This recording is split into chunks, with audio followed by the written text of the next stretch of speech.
حالات ایسے ہیں کہ آدمی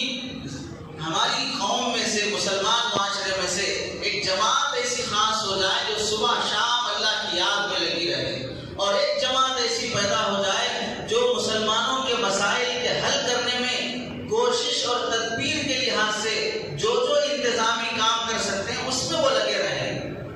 کہ مسلمانوں کے متعلق کیسے کیسے فیصلے ہو رہے ہیں، 3 طلاق کا مسئلہ اور دہشت گردی کا مسئلہ، کہ کسی پر ڈاؤٹ اور شک بھی ہوا تو پکڑنے کے 6 مہینے وہاں پولیس اسٹیشن میں رہے گا، پی ایف میں رہے گا۔ امریکہ کا قانون یہ ہے کہ اگر کسی پر دہشت گرد ہونا ثابت بھی ہو جائے تو اسے 2 دن ہی رکھیں گے کسٹڈی میں، اس کے بعد پھر دیکھا جائے گا جو بھی کیس آگے بڑھنا ہے۔ اور یہاں بین الاقوامی قانون سے ہٹ کر شک کی بنیاد پر 6 مہینے جب اسے وہاں پر رکھیں گے اور انسان اور جانور کی تمیز کے بغیر اس کے ساتھ سارے گناہ، وہ جرم جو اس نے کیا بھی نہیں، وہ سب منوا لیا جائے گا، دستخط کر لیے جائیں گے۔ جو قانون بنتا جا رہا ہے 3 طلاق کا مسئلہ، جس پر قانون بنتا جا رہا ہے، اور بلکہ 2 جگہ سے تو پاس ہوگا، شاید دستخط ہوئی نہیں معلوم ہے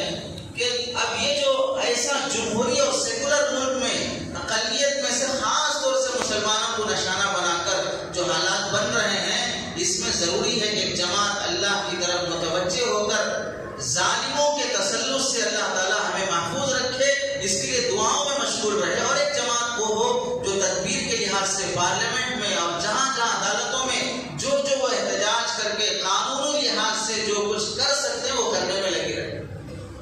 لیکن مسلمانوں میں افراط اور تفریط یہ ہے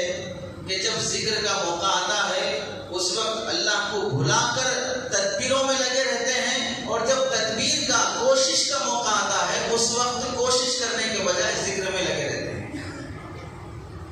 ذکر اپنی جگہ پر ضروری ہے، اس وقت ذکر میں لگے رہو، اور جب کوشش کا موقع آتا ہے اس وقت کوشش کرو۔ اس وقت جو کچھ تمہارے قانون کے لحاظ سے تم محنت کر کے اپنا بل پاس ہونے سے تم رکوا سکتے ہو وہ کرنے کی کوشش کرو۔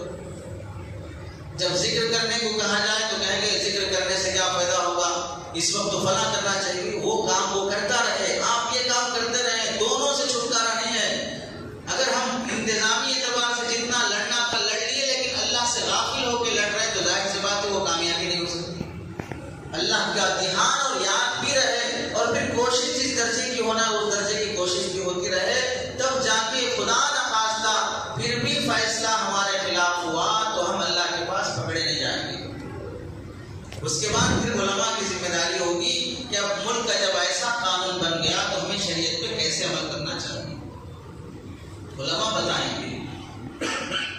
کہ جب ملک کا قانون قرآن حدیث کے خلاف بن رہا ہے اور مسلمانوں کے خلاف ان کو جیلوں میں بھرتی کرنے کے فیصلے کیے جا رہے ہوں، اور انہیں شریعت سے دور کر کے ملک کے قانون کو پورا ہندو راشٹر بنانے کے فیصلے اور پلانے کے ہو رہی ہوں، ایسے موقع پر ایک ملک میں مسلمان کی کیا ذمہ داری ہوتی ہے؟ اس سے پہلے ہم عوام کی ذمہ داری کیا ہے کہ ہم کیسے شریعت میں یہ قانون آنے سے بچا سکیں، ہم اپنے دائرے میں رہتے ہوئے کیا کوشش کر سکتے ہیں۔ تو ذکر کا مطلب یہ ہے کہ اللہ کا دھیان جو تمہیں گناہوں سے بچائے، اللہ کا وہ دھیان